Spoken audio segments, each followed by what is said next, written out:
Hello class and welcome back once again in another session of arithmetic mean। हम लोग statistics में measures of central tendency के under हमारी third central tendency पढ़ रहे हैं। हम लोग मीडियन और मोड को कवर कर चुके हैं। हम थर्ड वन जो कर रहे हैं वो अर्थमेटिक मीन है। देखिए अर्थमेटिक मीन में हम इंडिविजुअल सीरीज यानी कि व्यक्तिगत श्रृंखला के बारे में पढ़ चुके हैं। उसके बाद हमने डिस्क्रीट सीरीज यानी कि अखंडित श्रृंखलाओं के बारे में भी हमने पढ़ा। अब हमारे पास जो नेक्स्ट वन है वो है arithmetic mean in case of continuous series. और सीरीज कौन सी है ये? इनको सतत श्रृंखलाएं या खंडित श्रृंखलाएं बोला जाता है। देखिए इसमें हमें 3 मेथड्स हैं, 3 विधियां हैं। एक तो है सबसे पहली डायरेक्ट मेथड प्रत्यक्ष विधि, जिसका फॉर्मूला कुछ इस प्रकार से होता है। हमने डिस्क्रीट सीरीज के केस में भी 3 मेथड्स पढ़े थे।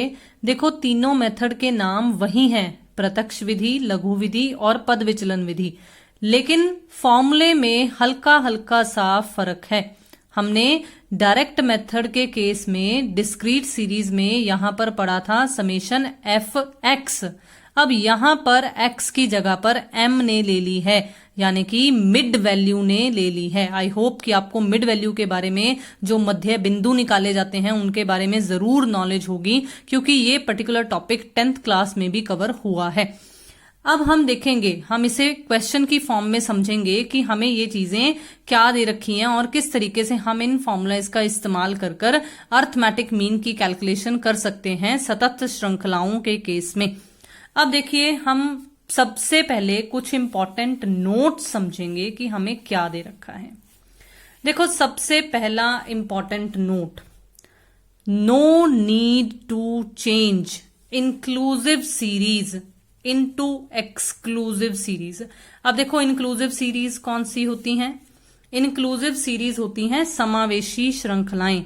हम लोगों ने जब मीडियन किया था, मोड किया था, हमने तब भी ये पढ़ी थी कि ये समावेशी श्रृंखलाएं किनको कहते हैं। जैसे मान लीजिए आपको दिया हुआ हो 10 to 19, देन 20 to 29। ये सीरीज कौन सी सीरीज होती हैं? जिन सीरीज के केस में एक क्लास की अपर लिमिट दूसरी क्लास की लोअर लिमिट नहीं बनती है, वो सीरीज हमारी इंक्लूसिव सीरीज होती हैं। और हमने पोजीशनल एवरेजेस के केस में हमारी पोजीशनल एवरेजेस कौन सी थी जो हमने 2 पढ़ी थी? वो एक थी मीडियन और दूसरी थी मोड। तो हमने मीडियन और मोड के केस में ये बात पढ़ी है कि इंक्लूसिव सीरीज को एक्सक्लूसिव सीरीज में कन्वर्ट करना जरूरी है, लेकिन यहां पर जरूरी नहीं होता है। मीन के केस में जरूरी नहीं होता है। क्यों नहीं जरूरी होता है, मैं इसका रीजन इसी पर्टिकुलर वीडियो में कवर भी करूंगी। अभी हाल फिलहाल के लिए आपने ये याद रखना है कि इंक्लूसिव सीरीज को एक्सक्लूसिव सीरीज में कन्वर्ट करने की कोई भी जरूरत नहीं है। समावेशी श्रृंखलाओं को अपरजवी श्रृंखलाओं में बदलने की कोई जरूरत नहीं है। अब देखिए एक और इंपॉर्टेंट नोट जो मैंने इसमें कवर किया है वो है change the open ended class intervals. Change the open ended class intervals into normal और क्लोज एंडेड क्लास इंटरवल्स। मतलब सिंपल सी कहने की बात, कई बार हमें ऐसी श्रृंखलाएं दी हुई होती हैं, जैसे मान लीजिए हमें दे रखा है बिलो 20, बिलो 10, देन उसके बाद बिलो 20, देन उसके बाद हमें दे रखा है 20 to 30, 30 to 40, 40 to 50 एंड फिर लिखा हुआ है 50 एंड अबव। मतलब 20 से कम, फिर 20 से 30, 30 से 40, 40 से 50, फिर 50 से अधिक। हमें इस तरीके की अगर सीरीज दे रखी हो जिनकी सबसे पहली लिमिट का हमें एंड पॉइंट नहीं पता, मतलब वो शुरू कहां से हो रही है वो नहीं पता, और जो सबसे लास्ट वाली हमें लोअर लिमिट दे रखी होती है, क्लास इंटरवल दे रखा होता है, उसकी अपर लिमिट हमें नहीं पता है। सबसे पहले वाले की हमें लोअर लिमिट नहीं पता है और सबसे लास्ट वाली की हमें अपर लिमिट नहीं पता है। इस तरीके की सीरीज को हम ओपन एंडेड क्लासेस इंटरवल या क्लास इंटरवल्स बोलते हैं, मतलब खुले सिरे वाली श्रेणियां या श्रृंखलाएं बोलते हैं।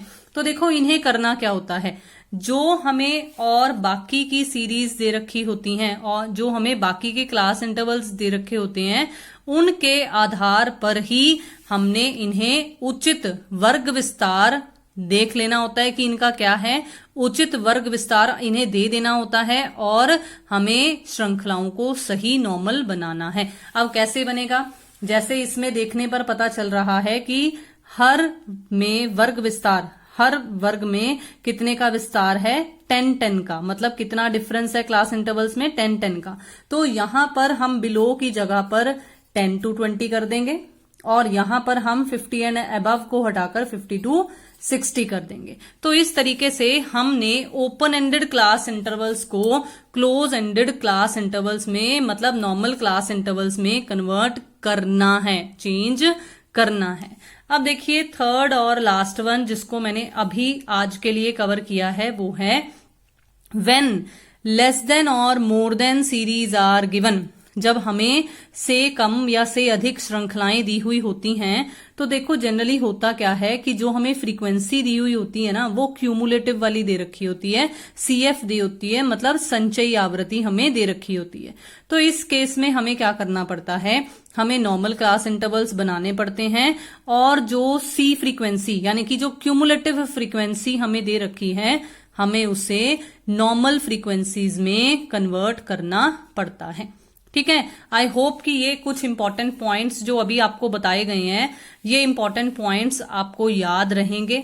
अब हम एक क्वेश्चन ट्राई करेंगे जिस क्वेश्चन में हम इन तीनों मेथड्स के पॉइंट ऑफ व्यू से समझेंगे कि किस प्रकार से कॉन्टिन्यूअस सीरीज के क्वेश्चन को सॉल्व किया जा सकता है।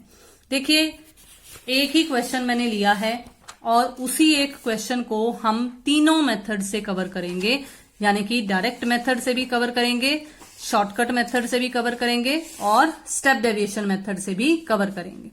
सबसे पहले 10 to 20, 20 to 30, 30 to 40, 40 to 50, 50 to 60 and 60 to 70 ये आपको क्लास इंटरवल्स दे रखी हैं। देखो ध्यान से, ये एक्सक्लूसिव ही हैं और वैसे भी हमने अभी अभी पढ़ा है कि हमें कोई मतलब नहीं है कि चाहे इंक्लूसिव हो चाहे एक्सक्लूसिव हो। तो हमें यहां पर ये क्लास इंटरवल्स दे रखे हैं और कुछ फ्रीक्वेंसीज दे रखी हैं। हमें मीन कैलकुलेट करने के लिए कहा गया है। तो मैंने आपको बोला था कि मैं आपको तीनों मेथड्स से समझाऊंगी ताकि आपको ये भी पता चल जाए कि आंसर सेम आता है और ताकि आपको थोड़ा सा ये भी पता लगे कि किस में कैलकुलेशन आसान रहती है। देखिए डायरेक्ट मेथड का formula summation FM upon summation F है। अब देखो समेशन F का मतलब तो आपको पता है कि N होता है, इसका मतलब N होता है। और कॉन्टिन्यूअस सीरीज के केस में हमने मीन में भी पढ़ा, हमने मोड में भी पढ़ा है कि इसका मतलब होता है फ्रीक्वेंसीज को जोड़ लेना।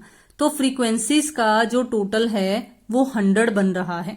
इसका मतलब हमें हमारा डिनोमिनेटर जो इस फॉर्मूले में यूज होगा वो हमें पता है कि क्या है, जो नीचे रकम लिखी जाएगी वो हमें पता है कि क्या है। अब देखते हैं कि ये F और M का क्या मतलब है। देखो FM का मतलब होता है F और M की मल्टीप्लीकेशन। अब F तो हमें पता है लेकिन M हमें फाइंड आउट करना पड़ेगा। अब M कैसे निकलेगा? M का मतलब होता है मिड वैल्यू या जिसे हम मध्य बिंदु कहते हैं। तो मध्य बिंदु कैसे निकलेगा? 10 + 20 डिवाइडेड बाय 2 15, 20 + 30 डिवाइडेड बाय 2 25। बिल्कुल इसी तरीके से 30 + 40 divided by 2, 40 + 50 divided by 2, 50 + 60 divided by 2 and 60 + 70 divided by 2। तो कुछ इस तरीके से M निकल आएंगे।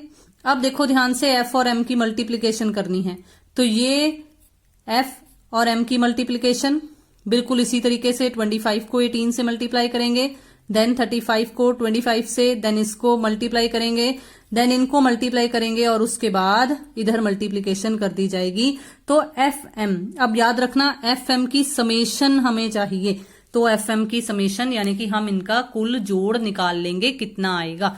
तो हमारे पास मीन जो है वो कुछ इस प्रकार से 38.40 या 38.4 आ जाएगी। आई होप कि ये डायरेक्ट मेथड किस तरीके से इस्तेमाल किया गया है, FM summation FM upon summation F, क्या है ये फॉर्मूला, किस प्रकार से यूज किया गया, ये आपको पता चल गया। अब देखो इसी क्वेश्चन को हम शॉर्टकट मेथड से भी सॉल्व करेंगे, यानी कि लघु विधि के द्वारा भी इसे सॉल्व किया जाएगा। अब लघु विधि के अनुसार जो मीन है वो बराबर होती है एज्यूम्ड मीन यानी कि काल्पित माध्य जमा summation FD divided by summation F। अब बहुत ही ध्यान से समझो, जैसे ऊपर FM लिखा हुआ था तो उसका मतलब था F और M की मल्टीप्लीकेशन, यहां पर F और D लिखा हुआ है तो यहां पर F और D की मल्टीप्लीकेशन है। देखो सेम वही फॉर्मूला है जो हमने डिस्क्रीट सीरीज के केस में पढ़ा था। तो सिंपल सी बात, होगा क्या, बस हमने क्लास इंटरवल्स से पहले मिड वैल्यू कैलकुलेट करनी है, फिर भूल जाओ कि आपको क्लास इंटरवल्स दिए हुए हैं। डिस्क्रीट सीरीज की तरह आपका क्वेश्चन बन चुका है, और जैसे हमने डिस्क्रीट सीरीज के केस में शॉर्टकट मेथड लगाकर क्वेश्चन को सॉल्व करना सीखा है, बिल्कुल उसी तरीके से आप सॉल्व करते जाओगे।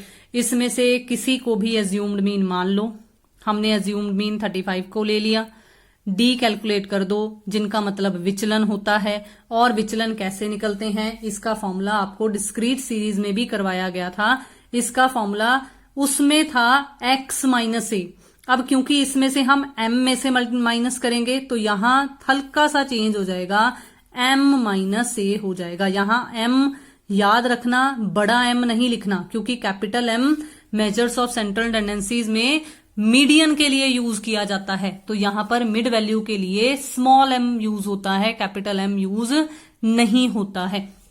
अब देखिए m कैलकुलेट करेंगे, सॉरी d कैलकुलेट करेंगे, d कैलकुलेट करोगे 15 में से 35 गया माइनस का 20, देन 25 में से 35 माइनस करेंगे माइनस का 10, देन 0, देन 10, 20 एंड 30।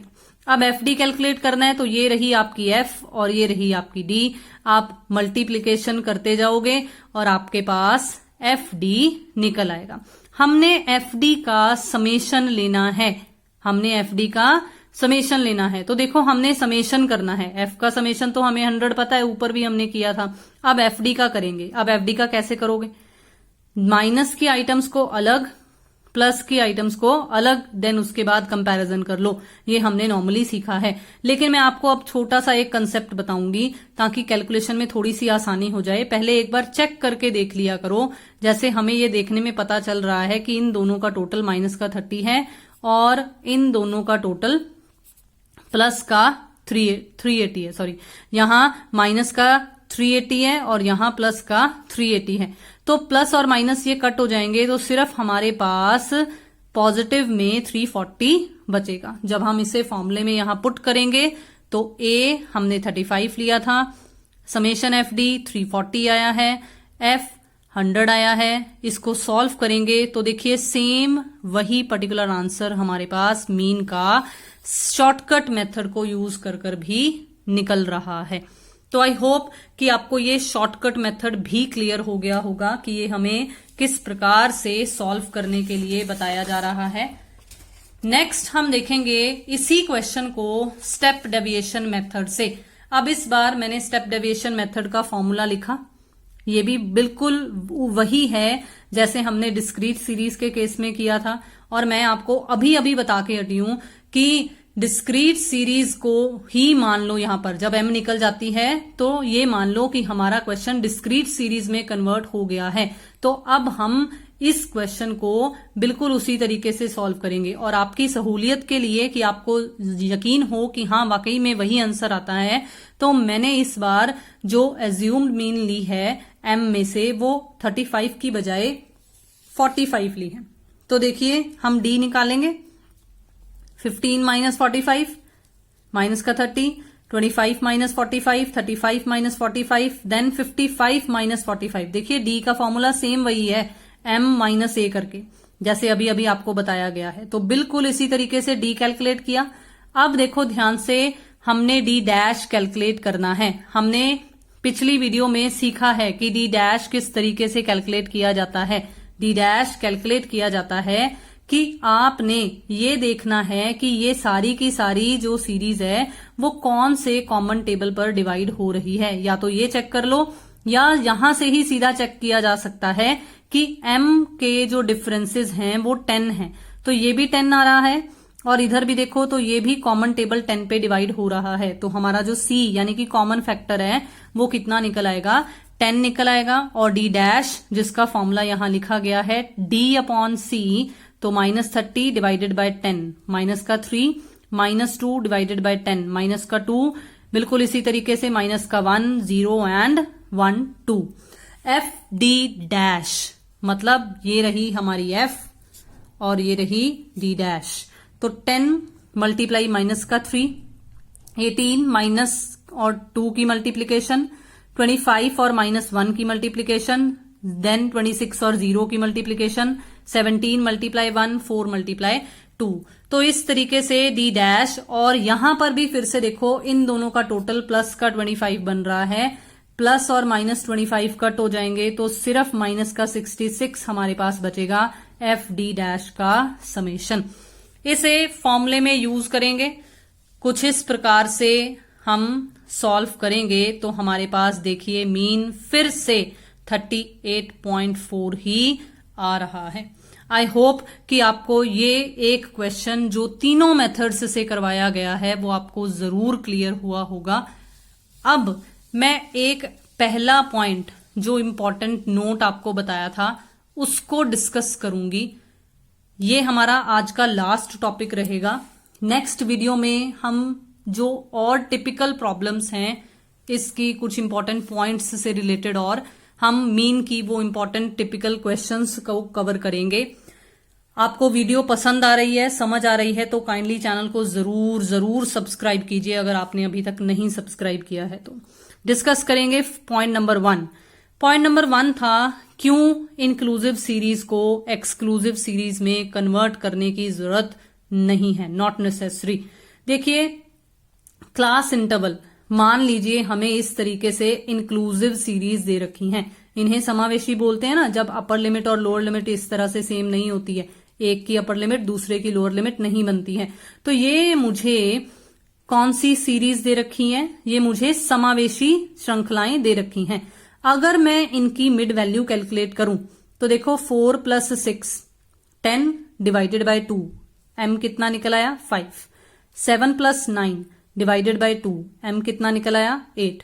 बिल्कुल इसी तरीके से मैं सारी की सारी श्रृंखलाओं की मिड वैल्यू कैलकुलेट कर लूंगी।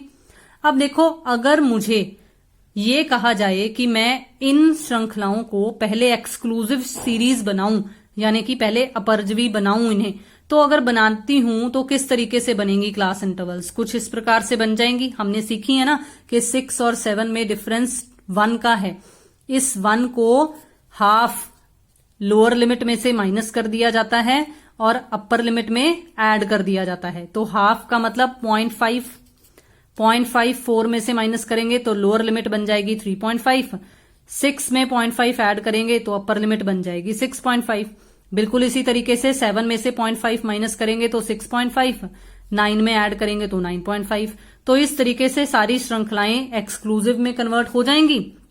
होने के बाद देखो ये लोअर लिमिट अपर लिमिट ये सेम बन गई, ठीक है। अब देखो बहुत ही ध्यान से, अब क्लास इंटरवल की मदद से m कैलकुलेट करके देखो, आपका m बिल्कुल वही निकल रहा है जो इंक्लूसिव सीरीज के आधार पर निकल रहा था, मतलब देयर इज नो डिफरेंस। तो कोई डिफरेंस नहीं है, इसीलिए आपको बताया गया है कि कोई नेसेसरी नहीं है अगर आप इंक्लूसिव सीरीज को मीन के केस में एक्सक्लूसिव सीरीज में नहीं भी कन्वर्ट करते हो, क्योंकि हमारा क्वेश्चन मिड वैल्यू के आधार पर आगे बढ़ेगा। देखिए ध्यान से, हमारा क्वेश्चन यहां पर भी मैंने अकेली मिड वैल्यूज के आधार पर ही सॉल्यूशन किया है, तो सिर्फ मिड वैल्यूज के आधार पर ही हम क्वेश्चन को सॉल्व कर सकते हैं आसानी से। इसलिए हमें क्लास इंटरवल्स को, इंक्लूसिव सीरीज वाली क्लास इंटरवल्स को एक्सक्लूसिव में कन्वर्ट करने की कोई जरूरत नहीं है। पोजीशनल एवरेजेस के केस में कन्वर्जन जरूरी होता है, क्योंकि उस वक्त हमें इस इंटरवल की जरूरत पड़ती है। हम आई कैलकुलेट करते थे, आई का मतलब क्लास इंटरवल्स का डिफरेंस होता था, वर्ग विस्तार होता था। मीडियन के फॉर्मूले में भी यूज होता है और मोड के केस में भी यूज होता है, लेकिन यहां पर उसकी जरूरत नहीं पड़ती। हम एम के आधार पर ही क्वेश्चन सॉल्व कर देते हैं। इसीलिए हमें इंक्लूसिव सीरीज को एक्सक्लूसिव सीरीज में बिल्कुल भी कन्वर्ट करने की जरूरत नहीं है। तो आई होप कि ये फर्स्ट पॉइंट जो मैंने डिस्कस किया वो आपको क्लियर होगा, आपको समझ आ गया होगा। Kindly subscribe the channel, share the videos and like the videos. हम नेक्स्ट वीडियो में इसी के नेक्स्ट टिपिकल क्वेश्चंस के टॉपिक्स के साथ मिलेंगे। Thank you so much and have a nice day.